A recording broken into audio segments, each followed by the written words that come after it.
Hi, it's me again. So, I'd like to talk about me for a moment and be selfish enough to do so. Or is it selfish?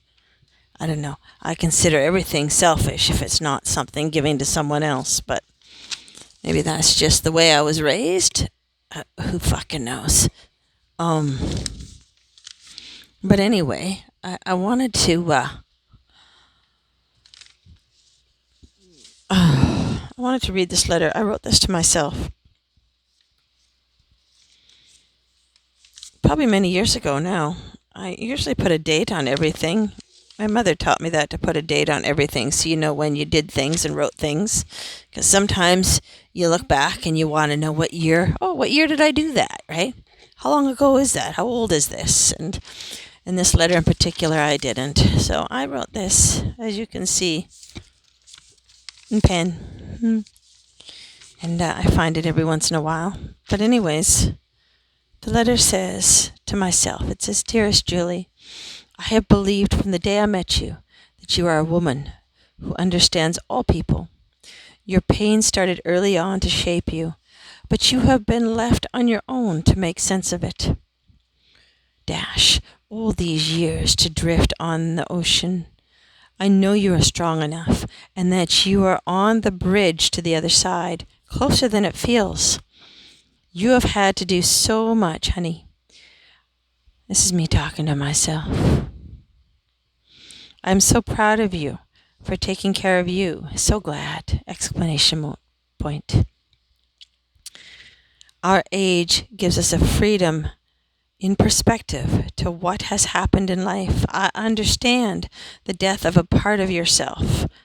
Dash. It does seem to make way for the evolved version of you. Almost like we're shedding skin, huh? This culture leaves us struggling to make our own identity, and you are a beauty on the inside and outside too. Just like our beautiful babies born deserving of all things good, you are deserving the same. The mind and heart heal their own special way from trauma. You are healing, and you are loved. It says here, Serena. She is going to nursing school. She must have told me that at one time. I love her too. It's my daughter. It says, "This letter gives me the strength to heal and the strength to fight. This is why I love my life." And so every once in a while, this letter shows up to remind myself that this is why I'm here. This is why I'm alive. This is why I'm living, because I'm strong and that I can do it. And this is the lady who gave birth to me and raised me, and that's my mother, Eileen Doreen Dumont Heath, and that's my father, who is no longer here. His name is Urban Milton Heath, but everybody called him Nick, and his mother called him Nicky. That's my daddy, and that's my mother. I don't know if I ever called her Mom. Some people say I look just like her. I don't know if I would go that far, but let's see. I'll go back a bit and put her up closer. Do we look alike? Dad says we look so much alike. I don't see it. But anyway, those were the days when she actually took care of herself.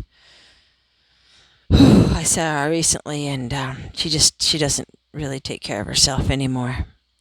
She's pretty much given up since my dad passed away. But anyway, that's it. That's them. I believe my father is Lutheran. My mother went to a Lutheran church, but she's Catholic. My mother is Catholic. Anyway, that's that. So, and this is a picture of just my dad. I think I look more like him. I look more like him than I do my mother. And I'm certainly a lot like him on the inside. I've got all of his traits. I love to sing the old country songs. He loved to sing. I love to sing. We have that in common. We'd always go on stage together. I was his child prodigy. That's my daddy. Anyways, just wanted to get those pictures out there because I think it's important. That's why. No other reason. And now I just want to do this song I wrote. I wrote this song for my mother, even though I know she hates me now and she doesn't give a shit about me. I still wrote a song for her.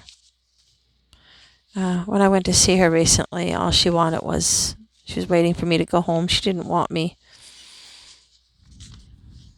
anywhere near her because I couldn't live by her rules and the way that she changed. It was so suffocating and so prison-like. I had to leave. It was that bad, and she was almost starving me and not doing anything with me and not talking to me at all after the third day. And I was there on a vacation. I'd spent a lot of money. I wasn't going to waste it. Anyways, this is a song, Daddy. I did write a song for Mommy, and I wrote it for her, and this is it. I haven't wrote a song for you yet, I don't think. But anyway, this is called A Million Daisies for Mommy, and it has the background of Amazing Grace. When I was small, I wanted dolls, lots of dolls each year under the tree.